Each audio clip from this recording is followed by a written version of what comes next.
ગુજરાતના મુખ્યમંત્રી ભૂપેન્દ્રભાઈ પટેલ અને નાણામંત્રી કનુભાઈ દેસાઈ દ્વારા 2025-26નું આજે બજેટ રજૂ કરવામાં આવ્યું છે। ત્યારે આ વર્ષે 3,70,250 કરોડનું પુરાતનવાળું અને આંકડાની માયાજાળ સાથેનું બજેટ એમણે રજૂ કર્યું હોય એવું અમને લાગે છે। જે રીતે એમણે દિલ્હી, મહારાષ્ટ્ર, રાજસ્થાન અને મધ્યપ્રદેશમાં ત્યાં 500 રૂપિયાના ગેસના બાટલો આપવાની પહેલ કરી છે। હોળી અને દિવાળી એક ગેસ મુક્ત આપવાની એમણે પહેલ કરી છે। એવી જ રીતે મહિલાઓને 2,500 રૂપિયા આપવાની પહેલ કરી છે। તેવી જ રીતે યુવાનોને બેરોજગાર ભથ્થું આપવાની પહેલ કરી છે। વૃદ્ધ પેન્શન વધાવીને 2,500 આપવાની પહેલ કરી છે।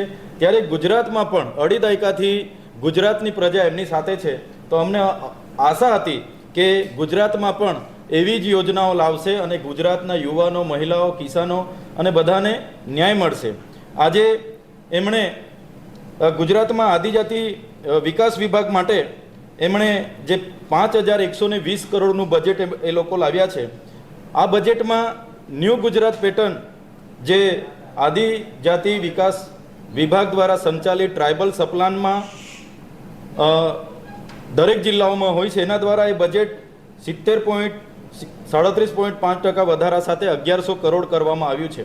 પણ એ બજેટની અંદર અમે જોયું તો ત્યાં પ્રભારી મંત્રીઓ, NGO, એમની ડિસ્ટ્રિક્ટ ડેવલપમેન્ટ સપોર્ટ એજન્સી એમને જે કામો સજેસ્ટ કર્યા છે એવા આદિવાસીઓને લાગતા વળગતા ન હોય એવા બિનજરૂરી કામો એમણે મંજૂર કર્યા છે, જેનાથી આદિવાસી સમાજનો કોઈ વિકાસ થવાનો નથી।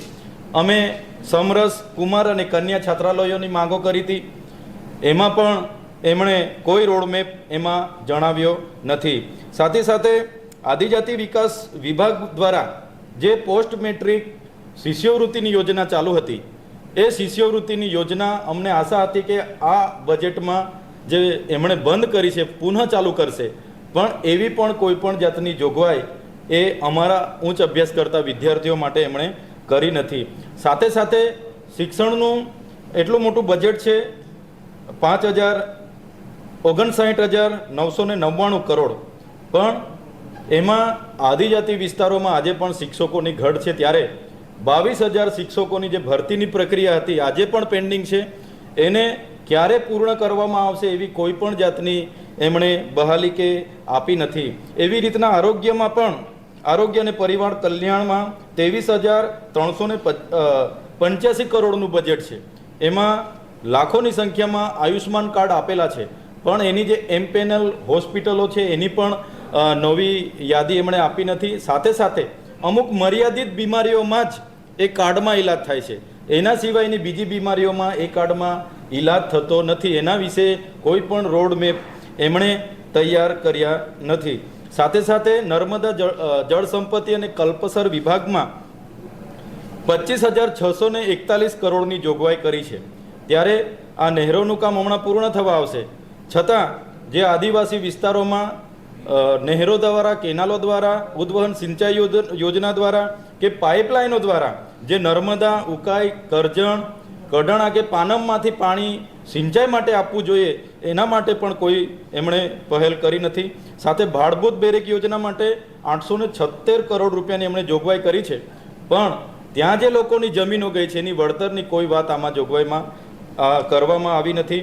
પ્રધાનમંત્રી આવાસ માટે એમણે 1,20,000થી વધારો કરીને 1,70,000 કરવામાં આવેલ છે, પણ અમારી માંગ હતી કે જે રીતે શહેરી વિસ્તારોમાં પ્રધાનમંત્રી આવાસ યોજનામાં 3,50,000 આપવામાં આવે છે એ જ પ્રમાણે ગ્રામ્ય વિસ્તારોમાં પણ આપવામાં આવે, પણ એને પણ ધ્યાને લેવામાં આવેલ નથી।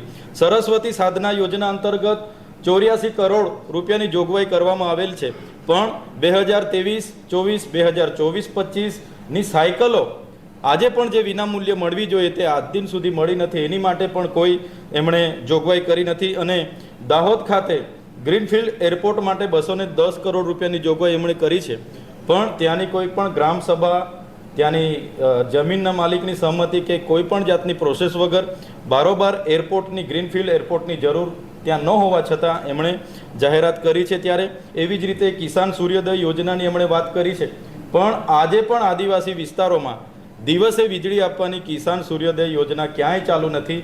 અને આજનું જે બજેટ અમે જોયું તો સરવાળે અમને એવું લાગી રહ્યું છે કે આ બજેટ પુરાતનવાળું છે, આંકડાઓની માયાજાળ છે અને એમાં કંઈ વિશેષ મોંઘવારી પર કંટ્રોલ આવે, ખેડૂતોના ભાવ કંઈ વધારા થાય, યુવાનોને કંઈ રોજગારી મળે, નાના ઉદ્યોગો, લઘુ ઉદ્યોગો કે પ્રાકૃતિક ખેતી કે જે પણ ગુજરાતની ગ્રોથનું એન્જિન છે એના ડેવલપ માટે ક્યાંય પણ એવું દેખાતું નથી કે ઉડીને આંખે વળગે એવું ક્યાંય અમને દેખાતું નથી કે ગુજરાત સરકારે કંઈ વિશેષ બજેટ પેશ કર્યું હશે.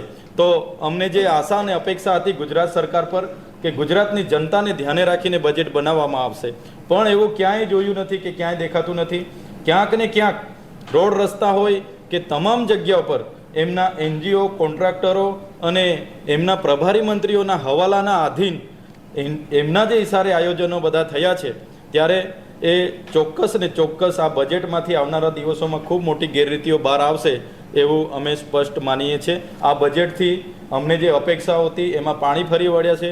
ક્યાંય અપેક્ષાઓ અમારી પૂરી નથી થઈ અને આ ગુજરાતની જનતાએ અઢી દાયકાથી જે મતો આપ્યા છે, પણ અઢી દાયકાના મતો બાદ ગુજરાતની જનતાએ દરેક ક્ષેત્રે, કર્મચારી હોય, ખેડૂત હોય, મહિલા હોય કે વિદ્યાર્થી હોય, શિક્ષણ હોય, આરોગ્ય હોય, સિંચાઈ હોય, પીવાના પાણીની બાબતો હોય કે ટેકાના ભાવની બાબત હોય, દરેક જગ્યાએ આજના બજેટમાં અન્યાય થયો હોય એવું અમે સ્પષ્ટ માનીએ છીએ.